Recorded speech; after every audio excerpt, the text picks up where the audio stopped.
Assalamualaikum warahmatullahi wabarakatuh. Selamat pagi dan salam sejahtera untuk kita semua. Puji syukur atas kehadiran Allah Subhanahu wa taala dengan mengucap Allahumma sholli ala sayyidina Muhammad wa ala ali sayyidina Muhammad. Yang saya hormati Ibu dosen mata kuliah pedagogik Ibunda Nur Haswinda SPDI MPD. Terima kasih telah memberikan tugas ini sehingga membuat saya paham dan lebih menambah pengetahuan saya. Di sini saya akan memperkenalkan diri saya terlebih dahulu. Saya Desri Elviayani dengan NPM 216910187.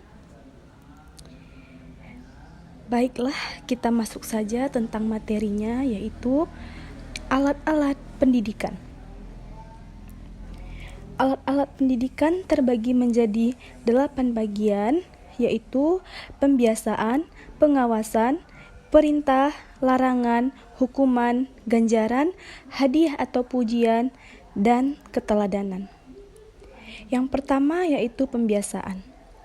Pembiasaan yang baik penting bagi pembentukan watak anak dan juga akan terus berpengaruh kepada anak itu pada hari tuanya. Yang kedua, pengawasan. Tanpa pengawasan berarti membiarkan anak tersebut sekehendaknya. Yang ketiga yaitu perintah. Tentu saja suatu perintah atau aturan itu dapat mudah ditaati oleh anak-anak jika pendidik sendiri menaati peraturan-peraturan itu. Yang keempat ada larangan. Biasanya, larangan ini dikeluarkan jika anak melakukan sesuatu yang tidak baik yang merugikan dirinya maupun merugikan orang lain. Yang kelima, ada hukuman. Hukuman adalah tindakan yang dijatuhkan kepada anak secara sadar dan sengaja sehingga menimbulkan efek jera kepada anak. Yang keenam, ganjaran. Ganjaran ialah sebagai alat untuk mendidik anak supaya anak merasa senang karena perbuatan atau pekerjaannya dan mendapatkan penghargaan.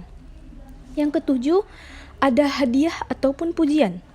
Hadiah diberikan kepada anak sebagai motivasi kepada anak agar selalu menjaga prestasinya dan selalu mengembangkannya.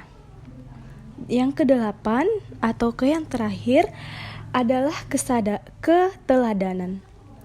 Perlu juga dalam mendidik anak, dengan begitu anak dapat meniru dan meneladani seseorang dalam berbuat. Oke, baiklah di sini saya mengambil satu contoh alat pendidikan yaitu hukuman. Dapat kita lihat pada slide ini gambar apa di samping? Ya, kita lihat adalah seorang anak laki-laki mencoret dinding kelasnya. Dapat dilihat ya teman-teman. Pada usianya, kreativitas pun semakin berkembang dan semakin ekspresif. Maka dari itu, tak jarang pula jika ia meluapkan kreativitasnya pada barang-barang di sekolah, tak terkecuali pada dinding. Apa yang anak lihat biasanya akan langsung ia tuangkan pada gambar.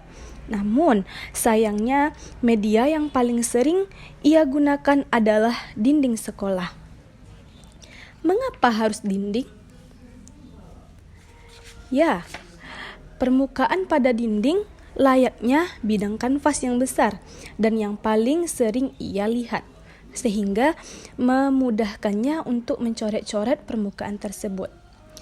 Pada masa seperti itu, jangan larang, apalagi memarahi perlakuannya yang sangat menyebalkan tersebut. Ada baiknya jika mendukung kreativitasnya dengan cara yang lain. Menurut saya, cara menyikapi kesalahan anak tersebut yaitu yang pertama, jangan berikan anak hukuman yang berat. Yang kedua, berikan edukasi pentingnya menjaga lingkungan sekolah. Dan yang ketiga, ajarkan anak media untuk mencoret-coret di buku gambar. Yang kedua, ada gambar. Dapat kita lihat hukuman apa yang pantas untuk mereka. Gambarnya yaitu anak-anak SD yang berada di Bundaran HI memakai baju seragam sekolah. Sangat miris sekali ya teman-teman. Dan lebih parahnya lagi, mereka mencoret-coret bajunya layaknya anak-anak SMA pada saat hari kelulusan. Ya, sekarang seperti apa cara kita menyikapi anak tersebut dan seperti apa cara kita memberi hukuman pada anak tersebut. Yang pertama, berikan hukuman yang sesuai dengan perbuatan. Nah, pada gambar ini haruskah seperti ini? Atau maksudnya, haruskah seperti ini pendidik dalam menyikapi atau memberikan hukuman kepada anak-anak pada gambar di atas? Tentu saja tidak ya teman-teman, karena hal tersebut sangat fatal dan dapat membahayakan anak-anak maupun dapat membahayakan guru yang memberi hukuman seperti ini. Lantas yang kedua, seperti apa hukuman yang pantas untuk mereka? Yang kedua yaitu berikan edukasi tentang bahaya dari perbuatan mereka. Nah, ajarkan anak tersebut tentang bahaya dari perbuatan yang mereka lakukan. Apakah perbuatan mereka tersebut baik atau perbuatan mereka tersebut tidak baik. Nah, ajarkan anak tersebut dan berikan edukasinya. Tujuannya agar anak paham dan mengerti bahwa perbuatan mereka itu salah dan membahayakan bagi mereka, sehingga anak dapat mengintrospeksi diri mereka dan tidak mengulanginya lagi, sehingga ia merasa bersalah oleh perbuatannya tersebut. Yang ketiga, berikan hukuman sesuai dengan keadaan. Jika anak kelas 1, 2, dan 3 melakukan sebuah pelanggaran seperti pada gambar, yaitu mencoret dinding, berilah hukuman yang sesuai dengan keadaan anak-anak tersebut, di mana ia masih dalam keadaan anak-anak. Belum selayaknya ia dimarahi, dipukuli, ataupun diberikan hukuman yang tidak pantas bagi mereka. Itu sangat fatal sekali. Yang B yaitu jika anak kelas 4, 5, dan 6 melakukan sebuah kesalahan yang membahayakan mereka dan mencemarkan nama baik sekolah, berilah hukuman sesuai dengan perbuatan mereka dan keadaan anak-anak remaja. Pada masa remaja seperti itu banyak sekali perbuatan-perbuatan yang agak melenceng dari perbuatan mereka. Seperti pada gambar tadi, anak-anak mencoret-coret bajunya di Bundaran HI. Sungguh miris sekali ya teman-teman. Jadi hukuman yang harus mereka dapatkan itu seperti apa? Yang layak untuk mereka dapatkan itu seperti apa?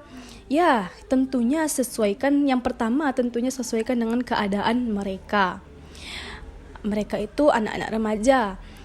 Contohnya, anak-anak remaja itu identik dengan merasa malu jika dirinya kena hukuman. Ya, silahkan buat seperti itu.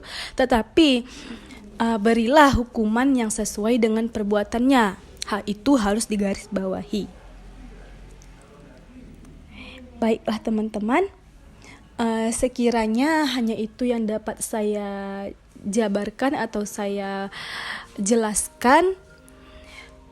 Kurang dan lebihnya saya mohon maaf, karena yang kurang itu berasal dari saya sendiri dan yang lebih itu hanya milik Allah Subhanahu wa taala. Saya akhiri dengan wabillahi taufiq wal hidayah. Assalamualaikum warahmatullahi wabarakatuh.